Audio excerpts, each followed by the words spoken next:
شايفين الجزء الفرع ده والفرع ده والفرع ده هنطعمه دلوقتي. تمام، هنركب فيه كذا قلم زبديه افتاح. فاحنا طبعا هنروح جايين من هنا. تمام،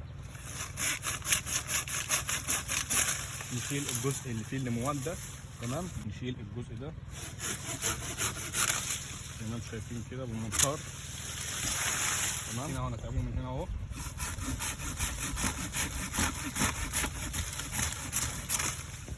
طبعا اول حاجه هنعملها هنا بعد ما احنا قصينا هنسوي الجرح بتاعنا وننضفه.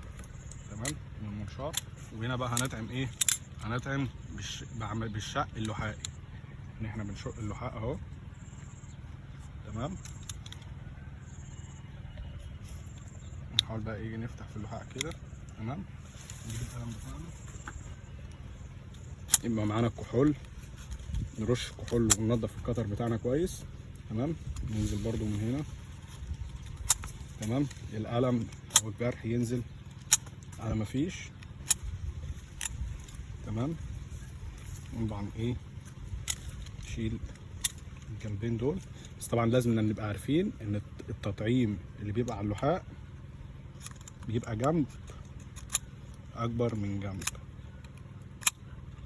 زي ما انتم شايفين معانا كده. نقدر نسوي دي برضه كده. تمام، وندخل القلم بتاعنا ونبتدي ندخل ايه القلم بتاعنا كده. تمام، وندخله لجوه شويه، ندخل القلم شويه كده عشان القلم يجمد في قلب الشجره. طبعا هنشق اهو. تمام، تمام، نزلنا كده.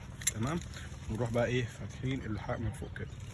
تمام، قلم محضر زي كده ما شاء الله. اللي بتتركب في اللحاء جرح بيبقى كبير.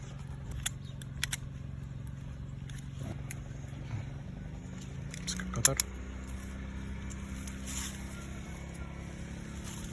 الجرح نزل. دي مرحلة لف الاسترتش او المد.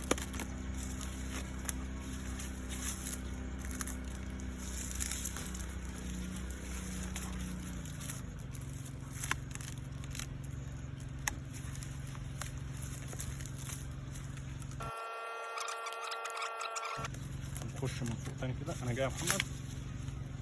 نخش من فوق تاني هنا كده. تمام، عشان نقفل منطقة الجرح. تمام، نشد الاسترتشة معانا كده اهي بس، نروح مدينا عقد. الله ينور عليك. صلوا على حبيبكم صلى الله عليه وسلم وأكثروا من الصلاة عليه، ستشفع لكم صلاتكم يوم القيامة عند ربكم.